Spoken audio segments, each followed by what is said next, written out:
지난 주간부터 열매 시리즈 설교의 말씀을 좀 드리고 있습니다. 이 가을에 우리가 반드시 열매를 맺어야 되는데 당연히 열매를 맺는 겁니다. 자연의 섭리가 그렇잖아요. 이치가 그렇습니다. 반드시 열매를 맺도록 되어 있는데 그 열매가 어떤 열매인가를 우리가 점검해야 할 시점에 와 있습니다.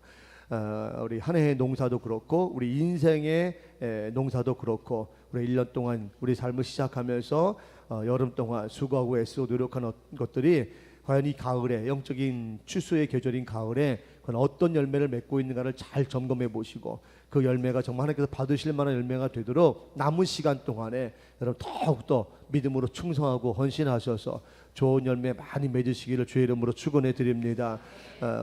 우리 인생이 올 한 해만 끝나는 게 아니라 내년도 있고 후년도 있고 10년, 20년, 30년, 50년, 100년 많은 인생이 남았는데 그 인생을 살아가면서 여러분 매해마다 풍성한 좋은 열매를 수확할 수 있는 그런 믿음의 삶이 되기를 주의 이름으로 축원합니다. 그러기 위해서 우리가 어떻게 해야 될 것인가, 신앙의 원리에 대해서 우리 함께 말씀을 나누고 있어요. 지난 시간에는 하나님이 기뻐하실 만한 좋은 열매를 맺는 그런 좋은 가지가 되어지려면 어떻게 해야 되느냐 먼저 말씀을 드렸습니다. 첫째는 거듭나야 된다, 자기가 깨어져야 된다 말씀드렸죠. 이 가지라고 하는 말 자체가 깨어진다라고 하는 의미를 가지고 있다고 하는 것 말씀드렸습니다. 어원 자체가 그렇단 말이에요. 그러니까 그 어원을 통해서 우리에게 말씀하시는 바는 우리가 스스로 나의 옛자의 모습이 완전히 깨어지지 아니하면 우리가 그 가지에서 하나님이 기뻐하실 만한 좋은 열매를 맺을 수 없다. 첫 번째 말씀을 드렸고, 두 번째는 예수 그리스도의 보혈로 깨끗하게 날마다 씻음 받아야 된다. 그래서 가지라고 하는 말의 두 번째 의미가 어떤 거라고요? 깨끗하게 씻김을 받는다. 그런 의미를 가지고 있거든요. 그래서 우리 날마다 우리의 더러워지는, 우리 예수 믿고 살지만 여전히 세상 사람과 별 다를 바가 없는 것처럼 보여지는 잘못되어진 우리의 행실들, 또 세상으로부터 많은 미혹과 유혹들로 인해서 생겨지는 많은 이 죄의 문제들, 이 자범죄의 문제들을 날마다 우리 힘으로는 넘어설 수 없으니까, 우리 힘으로는 해결할 수 없으니까 날마다 성령님께 구하면서 예수님의 보혈로 씻어주시고 성령님의 불로 우리 못된 성품들을 불태워 주옵소서. 그럴 때 이 좋은 가지가 되어져서 좋은 열매를 맺을 수 있다 말씀을 드렸고, 마지막 세 번째는 예수님께 꼭 붙어 있어야 된다. 예수님과 동행하는 삶에 대해서 말씀을 드렸어요. 날마다 우리의 모습이 예수님 닮아가는, 그래서 여러분을 바라볼 때마다 누군가가 내가 성경에 기록되어 있는 그 예수님을 본 것과 같다. 너무 감격스러워서 아멘도 안 나와요? 네? 야곱이 그 자기를 용서하지 못해서 자기를 죽이려고 400명의 군사를 끌고 왔던 그 형 에서를 만났을 때 사실 에서 자체는 변하지 않았어요. 그러나 그 뒤에 역사하신 하나님의 얼굴을 보았지요. 그래서 뭐라고 고백합니까? 내가 형님의 얼굴을 배우니까 하나님을 뵌 것 같습니다. 그러잖아요. 그죠? 그런 것처럼 여러분을 만나는 사람들이 내가 예수님의 모습을 어렴풋이라도 실루엣이지만 보았다, 이렇게 고백받을 수 있는 여러분이 되시기를 바랍니다. 그게 좋은 가지란 말이죠. 우리의 모습이 완전하진 않지만, 부족하지만 그럼에도 불구하고 우리 모습 속에서 우리 말 한마디, 행동 하나, 표정 하나 속에서 남을 배려하고 섬기는 그 모습을 통해서 예수님의 그 모습이 자연스럽게 드러나서 예수를 전혀 모르는 사람이라도 어떻게 이렇게 할 수 있냐고, 내가 알고 있었던, 내가 어렴풋이 들었던 예수님의 그 모습이 바로 당신을 통해 보여진 것 같다고, 그렇게 고백할 수 있는, 그런 고백을 받을 수 있는 저와 여러분 되어지길 소원합니다.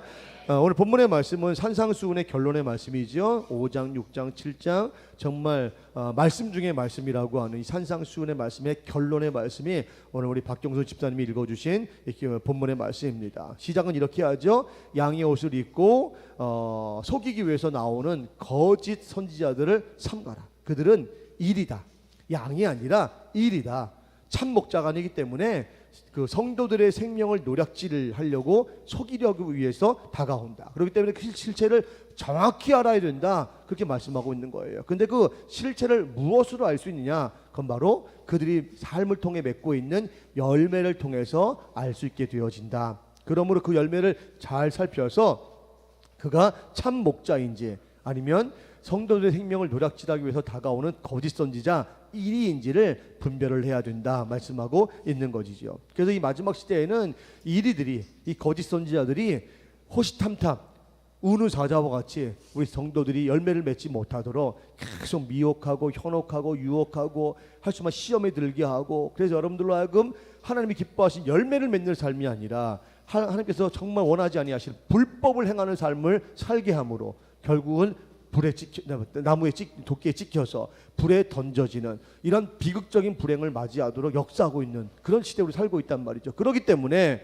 우리 성도들이 더욱더 정신 차리고 근신하고 깨어 기도하면서 이런 시대를 분별하고 거짓 선지자들을 분별하고 우리 삶이 날마다 좋은 열매를 맺기 위한 좋은 나무가 되기 위해서 분투하고 노력하는 것들이 필요하다. 그것이 바로 이 마지막 시대, 비가 오고 창수가 나고 바람이 부는 이 영적 혼란의 시대, 혼돈의 시대, 그 시대에 여러분의 인생의 집이 무너지지 않는 유일한 비결이다. 그렇게 말씀하고 있는 내용이 오늘 본문의 내용입니다. 사랑하는 성도 여러분, 오늘 이 본문을 가지고 여러분들에게 우리가 좋은 나무가 되어지려면, 하나님 기뻐하시는 좋은 열매를 많이 맺는 좋은 나무가 되어지려면 어떻게 해야 되는가에 대해서 말씀을 드리려 그럽니다. 우리 성도들의 신앙생활을 이렇게 보면서 좀 이렇게 안타까운 것 중에 하나가 뭐냐면, 우리 성도들이 말씀을 전혀 모르는 게 아니에요. 굉장히 많이 알고 있어요. 성경도 하루에 3장씩 읽죠. 성경도 하루에 한 절 이상씩 암송하지요. 기본 통독은 1년에 2번씩 하지요. 설교 말씀도 귀를 열어서 설교 말씀도 졸지 않고 듣지요. 말씀을 늘 묵상하며 살아가지요. 네, 분위기 안 좋네요. 네. 열심히 그렇게 성경의 말씀을 가까이며 살아가는데 말씀을 잘 모르는 게 아니에요. 성도들 보면 말씀 많이 알고 있습니다. 그래서 척하면 한다고 뭐 그냥 성도들이 무슨 얘기 설교 본문만 딱 가져도 오늘 목사님 무슨 말씀 하시겠구나, 이 말씀은 어떤 말씀이구나 다 합니다. 들은 거 굉장히 많다는 거죠. 아는 게 많다는 거예요. 그런데 그 아는 말씀이 자신의 삶 가운데 자신의 삶을 움직여가는 그런 핸들이 되지 못해서, 그래서 자기의 생각대로 뜻대로 살아가다가 결국은 말씀과 전혀 상관없는 못된 열매, 나쁜 열매, 실하지 않은 열매를 맺어서 결국 주님으로부터 책망받는 성도들이 너무 많다는 거예요. 근데 그 이유를 보면 어떻게 말씀을 가지고 어떻게 신앙생활을 해야 되는지에 대한 구체적인 방법론을 잘 모르고 있는 것 같아요. 그래서 저는 여러분들에게 방법적인 설교를 참 많이 하는 편입니다. 여러분 잘 들으시면 아시겠지만 제 설교를 분석하시는 분들인지 모르겠는데 잘 들으시면 원론적인 얘기지만 그 원론을 어떻게 우리 삶 가운데 적용할 것인가에 대한 부분을 많이 설명드리거든요. 어떻게 해야 되는가. 사실 우리가 아는 것보다 더 중요한 건 그 말씀을 어떻게 적용할 것인가에 대한 이 부분인데, 많은 교회에서 성도들이 선포된 말씀을 듣고 알지만 그냥 선포된 말씀을 듣는 것으로 끝나버리는 그런 경우가 너무 많기 때문에 그래서 제가 이번에 등급 사경을 하면서 성도들하고 이렇게 가까운 거리에서, 저희 교회 성도들 아니에요, 다른 교회 성도들인데 함께 말씀을 나누면서 그 가지고 있는 고민들을 들어봤는데 고민이 그런 겁니다. 제가 말씀 모르는 게 아닙니다, 목사님. 그런데 그 말씀대로 살려고 하니까 이런 상황에서는 어떻게 적용을 해야 되는지 잘 모를 때가 너무 많습니다. 그런 고민들을 많이 얘기하더라고요. 오늘 여러분들에게 그 하나의 또 방법, 길을 알려드릴 테니까, 이건 제가 알려드린 게 아니라 주님이 이미 다 말씀하신 거예요. 너무 쉽게 말씀하신 건데 사실 우리가 그렇게 적용하지 않으려고 하기 때문에 그런 것이지, 여러분 여러분 순종해서 적용하시면 여러분 모두가 한 사람도 빠짐없이 다 좋은 열매를 풍성히 맺는 좋은 나무가 될 줄로 믿습니다. 첫 번째는요, 아까 우리 아이들이 첫 번째 설명했죠. 참 감람나무 되시는 예수님께 우리가 접붙임 되어야 그래야 참 감람나무로 변화될 수 있다라고 하는 것이죠. 사실 우리는 죄인이기 때문에 좋은 나무가 될 가능성이 별로 없는 그런 존재입니다. 그 말은 우리는 좋은 열매를 맺을 수 있는 가능성이 전혀 없다, 그런 말과 다르지 않습니다. 그러면 그렇게 생각하면 우리가 얼마나 절망적인 존재입니까? 아무리 애쓰고 노력해도 좋은 열매를 맺을 수 있는 길이 전혀 없다면 우리의 존재 자체는 무가치하고 무의미하고 쓸모없다고 생각하지 않겠습니까? 그러나 하나님께서는 당신의 형상을 따라 지음받은 우리가 나쁜 열매를 맺는 나쁜 나무가 되어서 나무에 찍혀서 불에 던져지는 것을 원하지 않으신다는 거예요. 하나님께서는 온 우주 만물을 창조하시고 인생을 내실 때에 우리를 불구덩이에 던지기 위해서 인생을 내신 게 아니라는 말입니다. 이사야 선지자를 통해서 하신 말씀이 무엇인가 찾아보겠습니다. 이사야 43장 4절의 말씀이에요. 시작. 아멘. 천지를 지으신 하나님께서 우리를 바라보실 때 어떤 눈으로 바라보시냐면 당신의 눈에 우리가 어떤 존재로 보인다고요? 너무 보배롭다는 거예요. 너무 존귀하다는 거예요. 그래서 사랑할 수밖에 없는 존재, 그게 여러분이라고 하는 겁니다. 이럴 때는 아멘을 막 그냥 여기가 들썩들썩할 정도로 아멘을 하셔야 되는 거예요. 누가 우리를 이렇게 예뻐해 줘요? 솔직히 여러분 스스로 자기 자신을 잘 알잖아요. 응? 우리가 얼마나 흉악한 존재인가. 아닌 척하지 마세요. 저도 제 자신을 제 거울로 들여다볼 때 아이고 이 흉악한 놈, 저도 그래요. 응?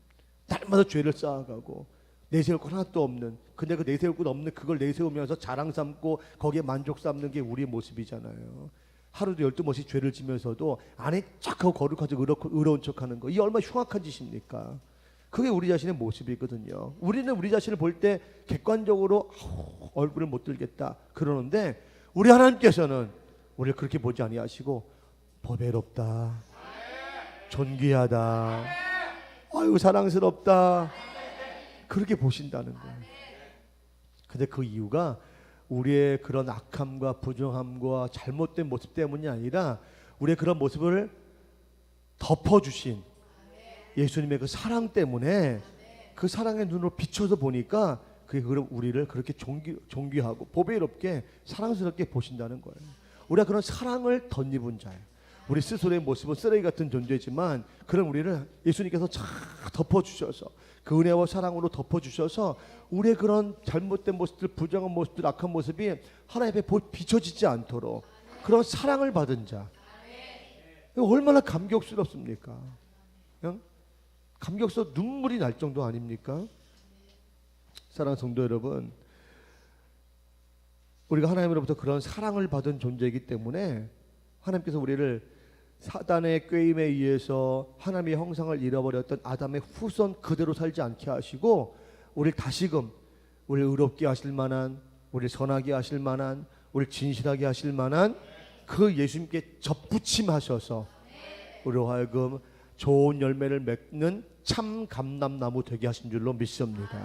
그래서 이러한 진리를 사도 바울은 로마서 11장 17절로 19절 또 23절로 24절에 이렇게 말씀하고 있습니다. 함께 읽습니다. 시작. 또한 가지가 얼마가 가지 꺾이었는데 돌 감람나무인 내가 그들 중에 접붙임이 되어 참 감람나무 뿌리의 진액을 함께 받은 자가 되었은즉 그 가지들을 향하여 자랑하지 말라. 자랑할지라도 내가 뿌리를 보존하는 것이 아니요 뿌리가 너를 보존하는 것이니라. 그러면 내 말이 가지들이 꺾인 것은 나로 접붙임을 받게 하려 함이라 하리니 그들도 믿지 않은데 머무르지 아니하면 접붙임을 받으리니 이는 그들을 접붙일 능력이 하나님께 있음이라. 내가 원 돌 감람나무에서 찍힘을 받고 본성을 거슬러 좋은 감람나무에 접붙임을 받았으니 원 가지인 이 사람들이야 얼마나 더 자기 감람나무에 접붙이심을 받으리야. 아멘.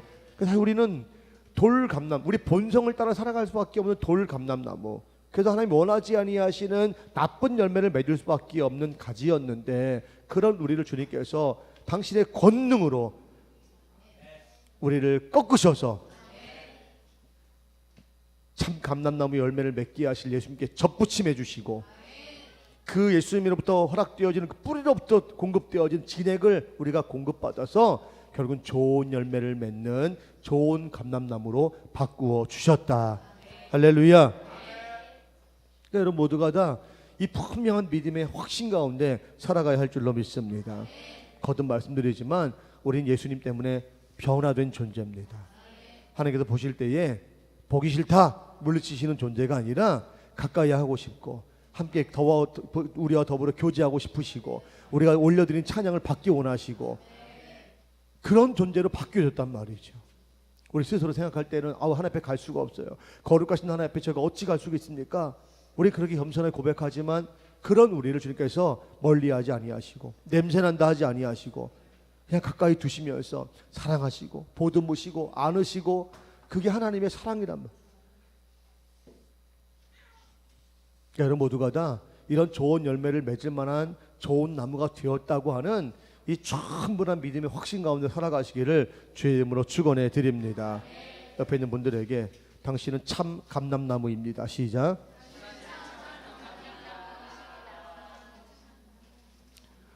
정말 그렇게 여러분들 생각하세요? 그렇게 믿고 있습니까? 예? 근데 왜 우리는 서로를 바라보면서 저 사람 아직 돌감람나무야 이렇게 하면 안 된단 말이죠. 그래서 두 번째 말씀이 불쌍히 여기라는 거예요. 그래서 나도 돌감람나무였고 저도 돌감람나무였는데 우리가 하나님의 그 갚을 수 없는 사랑으로 말미암아 우리가 보배롭고 존귀한 자 좋은 열매를 맺을 수 있는 좋은 감람나무로 변화되었으니 서로를 불쌍히 여기라는 거예요. 그게 하나님의 법이라는 거예요. 만약 그 사랑의 법, 하나님의 법대로 행하지 아니하는 사람을 뭐라 그래요? 불법을 행하는 자다. 그렇게 말씀하시는 거예요. 저는 우리 사랑하는 성도들이 하나님의 법, 사랑의 법으로 살아갈 수 있기를 주의 이름으로 축원합니다. 그 사랑의 법은 다른 게 아니에요. 불쌍히 여기는 겁니다. 우리 아이들에게도 설교할 때 잠깐 말씀드렸지만 제가 나이를 먹으면서 목회를 하면 할수록 제 마음속에 부어주시는 건요 다른 게 아니에요. 내가 참 역시 잘났어, 똑똑해, 멋있어, 이만하면 목사로 부름받을 만해, 내가 큰 목회 할 만해, 이런 평가가 아니라 우리 성도들을 향한 마음들, 그 마음들만 더 커지는 거예요. 불쌍한 거야. 이렇게 보면 우리 장로님은 장로님대로 불쌍해요. 그래서 우리 장로님이 뭐 가난해졌거나 뭐 병들었거나 뭐 누가 따돌림을 당한 그런 건 아니에요. 그렇지만 제가 그 영혼을 바라볼 때에 이 작은 교회에 와서 그냥 장로로 섬기는 거 얼마나 힘들고 어렵겠어요. 큰 교회 장로님이면 다 섬김만 받으면서 대접받을 텐데 오히려 그냥 다 섬기고 대접해드리고 청소하고 쓰레기통 뒤지고, 우리 장로님 쓰레기통 뒤지는 건 다른 뜻이 아니에요. 청소한다는 의미예요. 우리 장로님 그러시면서 얼마나 마음속에 이 불편함이 있을까. 그래도 불구하고 그거 넘어서고 하신단 말이죠. 그 볼 때 제가 바라볼 때는 마음이 좀 불쌍한 마음이 든단 말이죠. 우리 성도들도 마찬가지예요. 좋은 교회 있잖아요. 편리한 교회 있잖아요. 그런데 가서 섬기지 않고 여기 와서 섬기는 거 볼 때 참 불쌍하단 말이죠. 우리 학생들도 마찬가지고, 우리 중고등부 학생 중에 남학생이 별로 없는데 민성이 볼 때마다 불쌍한 거예요. 신영이 볼 때마다 불쌍한 거예요. 남학생 많은 교회가 있으면 또 행복할 수 있을 텐데. 그런데 제 마음이 불쌍함은 뭐 사실 여러분들 그건 웃으라고 한 말이고, 제 마음의 궁극적인 불쌍함은 그 하나님이 여러분을 바라보시는 마음을 제가 조금 알게 되었다는 거예요. 목회를 하면서 여러분 바라보시는, 제가 여러분을 바라보는 마음이 아니라 하나님이 여러분을 바라보는 마음, 그 마음을 조금 갖게 되어졌고, 그 마음을 가지고 여러분을 이렇게 보니까 그냥 여러 가지 모양으로 여러분 처해 있는 상황과 형편과 처지에 따라서 각각 다 다르지만 마음이 불쌍한 마음이 들고, 그 불쌍한 마음을 가지고 바라볼 때 그냥 기도할 수밖에 없는 그런 경험들을 참 많이 하게 되어집니다. 사랑하는 성도 여러분, 우리 모두 다 약함을 가지고 있어요. 다 부족함을 가지고 있습니다. 다 모자라요. 우리가 그걸 들춰내는 것이 아니라, 그러므로 우리가 그 상대방의 약함과 부족함과 연약함들을 돌보아주고 섬겨주고, 그래서 지지해줘서 그로 하여금 건강한 나무로 자라서 좋은 열매를 맺을 수 있도록 그렇게 서로 협력해 가는 것, 그게 바로 하나님의 나라인 줄로 믿습니다. 아까 우리 찬양단이 찬양하는데 그 찬양이 마음에 자꾸 와서 제가 찬양을 하려고 이렇게 제목을 써놨어요. 주여 우리 연약합니다. 그 찬양이 있어요. 우리 저도 앞보 하나 주세요. 앞보 하나 주시고, 네, 던지세요. 그냥 저한테. 자, 형님아 던져. 진짜 던질라 그랬어? 이 종이가 날라올까 여기까지? 자, 우리 이 찬양 서로 하면서 우리 연약함들을 인정하고, 나도 연약하지만 상대방도 연약한 부분이 있어요. 우리가 그 연약한 부분을 우리가 돌봐주지 않고, 우리가 인정해주지 않고, 우리가 지지해주지 않고, 우리가 격려해주지 않으면 어디서 그 사람의 그 연약함 때문에, 그 아픔 때문에 위로받을 수가 있습니까? 하나님의 나라는 우리 잘난 사람들이 모이는 곳이 아니에요. 완벽한 사람이 모이는 곳이 아닙니다. 연약하지만, 부족하지만, 아픔을 가지고 있지만, 상처를 가지고 있지만, 그런 것들 서로 돌아봐주고, 서로 치유해주고, 서로 힘이 되어주고, 그것이 바로 하나님의 나라입니다. 저는 우리 교회가 그런 교회가 되어지기를 원합니다. 그래서 이 시간에 우리 서로 찬양하면서, 주여 우리는 연약합니다. 오늘도 우리 힘겨워합니다. 오늘도 실패하며 살아갑니다. 그러나 주님의 완전하심으로 저를 도우셔서 우리가 누군가의 위로가 되게 하시고 누군가에게 힘이 되게 하시고 누군가에게 용기가 되게 하여 주옵소서. 찬양하겠습니다.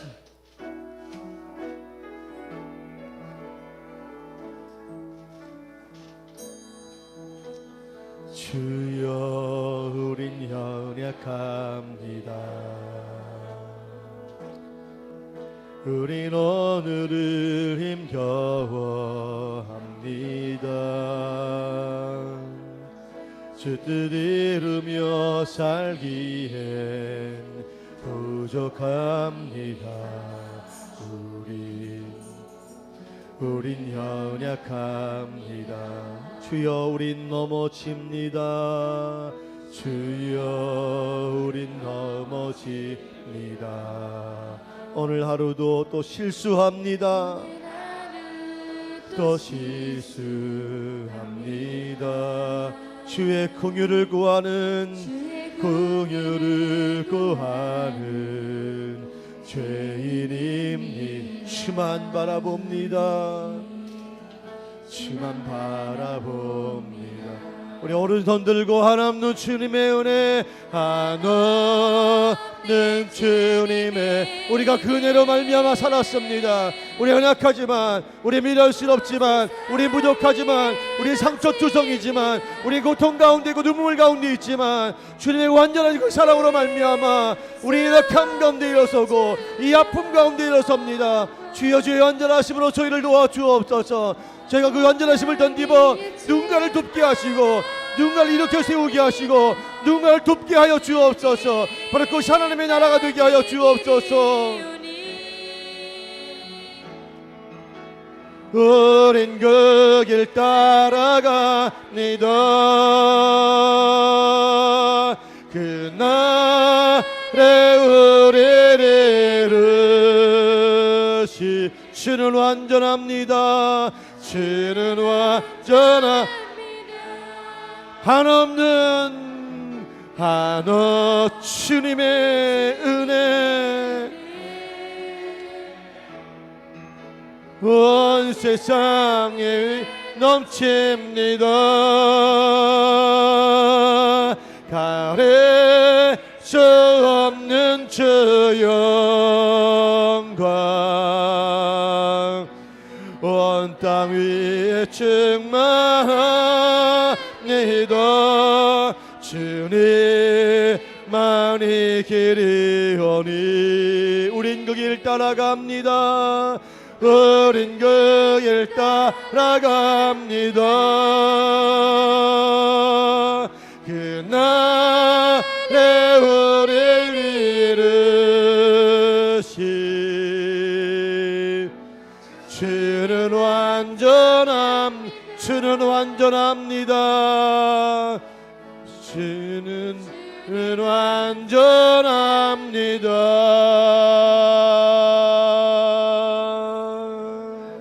아멘.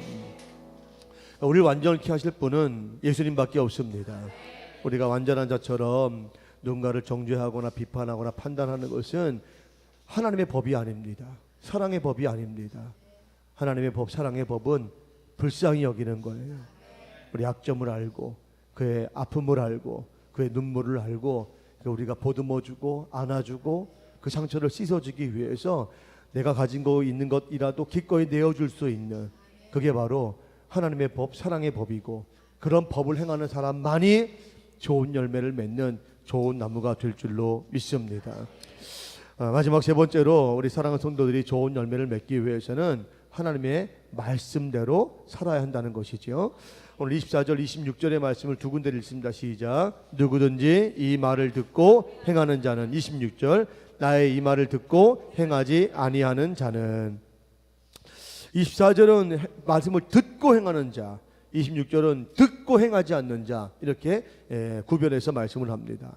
예수님의 말씀이 꿀송이보다도 더 단 말씀이라 하여도 그 말씀을 듣기만 하고 그 말씀에 순종하지 않으면 마침내 그 인생은 어떻게 됩니까?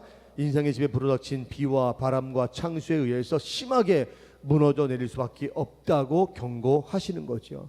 우리 모두는 다 인생의 집을 지으며 살아갑니다. 집은 지친 몸을 쉬고 새 활력을 얻을 수 있는 공간이죠. 또 집은 자신의 꿈과 비전을 향해 달려가는 출발선이 되어지고 성공을 쟁취할 수 있는 힘을 공급받는 공간입니다. 또 집은 사랑하는 사람들과 인생의 평생의 희노애락을 나누는 공간이죠. 또 집은 자신의 가치와 의미를 증명하는 공간이기도 합니다. 하나님께서는 성도된 인생의 집이 비바람과 창수에 의해 무너지는 것을 원하지 않으십니다. 뿌리가 단단히 박힌 좋은 나무와 같이 비바람과 창수에도 넘어지지 않는 반석 위에 지은 집이 되기를 원하십니다. 우리 인생의 집이 넘어지거나 또 무너지지 않으려면 어디 위에 집을 지어야 합니까? 모래입니까? 반석입니까?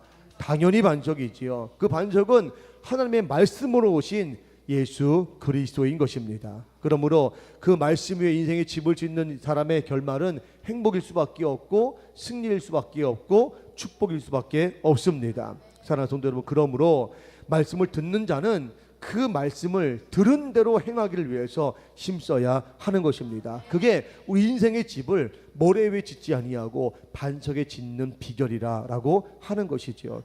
여러분 모두 여러분 인생의 집이 무너지지 않기 원하시지요? 쓰나미가 몰려와도 태풍이 몰려와도 무너지지 않는 집, 견고한 집 되기를 원하시지요?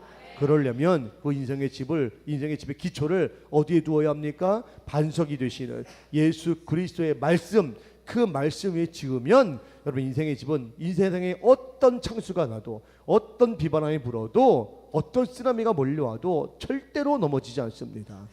그러나 말씀대로 살지 아니하면, 여러분 말씀대로 살려고 애쓰지 아니하면 여러분 인생의 집은 모래 위에 짓는 것 같아서 조금만 바람이 불어도 조금만 비바람이 몰려와도 금방 무너져 버리고 떠내려감을 당하는 이런 불행을 경험할 수밖에 없다는 것이죠. 야고보서 1장 22절로 25절의 말씀을 읽어요. 시작. 너희는 말씀을 행하는 자가 되고 듣기만 하여 자신을 속이는 자가 되지 말라. 제 자신을 보고 가서 그 모습이 어떠했는지를 곧 잊어버리거니와 자유롭게 하는 온전한 율법을 들여다보고 있는 자는 듣고 잊어버린 자가 아니요 실천하는 자니 이 사람은 그 행하는 일에 복을 받으리라. 아멘. 그러니까 말씀을 듣고 가서 잊어버리는 자가 아니라 실천하는 자, 그 사람이 그 행하는 일로 말미암아 복을 받는다고 분명히 말씀했어요. 빌립보서 4장 9절의 말씀을 읽어요. 시작. 너희는 내게 배우고 받고 듣고 본 바를 행하라. 그리하면 평강의 하나님이 너희와 함께 계시리라. 아멘. 그러니까 말씀을 들었으면 또 배웠으면 그것을 행하라는 거예요. 그래야 평강의 하나님께서 여러분과 함께 하시는 귀한 복을 주신다고 약속하시는 겁니다. 요한계시록 1장 3절의 말씀을 안 되는 것 같으니까 제가 읽을게요. 그냥 이 예언의 말씀을 읽는 자와 듣는 자와 그 가운데 기록한 것을 지키는 자는 복이 있나니 때가 가까움이라. 아멘. 분명히 마지막에 강조하는 바가 뭐죠? 실천하라는 거예요. 행하라는 거예요. 또 지키라는 거예요. 그건 우리의 말씀으로 그냥 듣는 것을 끝나지 아니하고 그 말씀이 살아 역사하는 우리 삶 가운데 드러나 보이는, 증명되어지는 그런 삶을 살아가라고 말씀하고 있는 것입니다. 아까 우리 아이들이 잠깐 말씀드렸지만 범사에 감사해라. 우리 감사하기 어렵잖아요. 항상 기뻐하라. 기뻐하기 어렵잖아요. 서로 사랑하라. 어렵잖아요. 우리 하나님 말씀을 알지만 그 말씀대로 살아간다는 것이 얼마나 힘들고 어렵습니까? 그러면 포기하면 될까요? 할 수 없으니까, 너무 감당하기 어려운 문제니까, 벅찬 문제니까 그냥 그만두면 되는 거예요? 아니란 말이죠. 우리가 그 말씀대로 살려고 결단하고 하나님께 구하면 하나님께서 우리로 하여금 할 수 있는 힘을 주시고 할 수 있는 지혜를 주시고 할 수 있는 믿음을 주실 줄로 믿습니다. 우리가 그래서 행하는 거야. 그래서 우리 힘으로, 우리 노력으로, 우리 결단으로 행하는 것이 아니라 말씀대로 살기를 결단하기만 하면, 그 말씀 앞에 순종하려고 애쓰고 몸부림치면 하나님께서 천군 천사를 보내시고 성령님께서 여러분의 삶을 조명하셔서 그 말씀대로 살 수 있는 길을 열어주시는 것입니다. 그럴 때 그 말씀이 살아 운동력 있는 말씀으로 나타나서 여러분 그 삶을 바라보는 사람들마다 그 말씀이 권세가 되어서 그 사람들을 변화시키는 이런 놀라운 역사가 있는 줄로 믿습니다. 그래서 성도들은 나를 둘러싸는 삶의 문제에 주목하는 사람이 아니라 나를 말씀으로 인도해 가신 하나님께 주목하는 삶을 사셔야 하는 것입니다. 아멘입니까? 그러니까 내가 지금 직면할 상황은 도저히 그 말씀에 순종하기 어려워요. 그 말씀을 따라가기 어렵단 말이죠. 그 사실입니다. 부인할 수 없는 사실, 거부할 수 없는 사실, 도망치고 싶은 사실이에요. 그런데 그 사실 속에서 그 환경과 여건과 조건과 처지 속에서 그 내 모든 삶을 지금도 선하게 인도해 가시는 하나님께 주목하면 하나님께서 그 우리가 감당할 수 없는 환경도 넘어설 수 있는 그 은혜를 주실 줄로 믿습니다. 이게 말씀을 따라 살아가는 거예요. 말씀을 따라.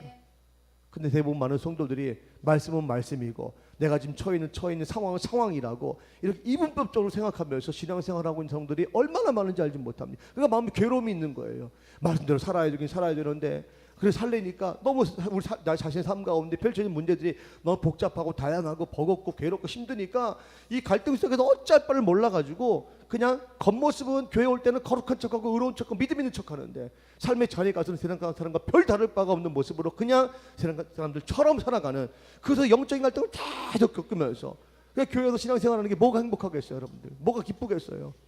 교회에서 들려지는 말씀이 무거운 숙제죠. 해결하지 않으면 안 되는 그런 숙제가 되어져 가지고 답답하고 괴롭고 말씀 들을 때마다 그게 무거운 짐이 돼 가지고 풀 수 없는 숙제를 마주하고 있는 아이처럼. 그럼 아이들 어떻게 하죠? 끙끙대거든요. 풀기 싫어 가지고 엎드리고 끄적끄적거리고 자꾸 딴소리하고 짜증내고. 제가 우리 아이들 보면서 그래요. 자기가 아는 문제 나오잖아요. 아빠 너무 쉬워. 어려운 문제 나오잖아요.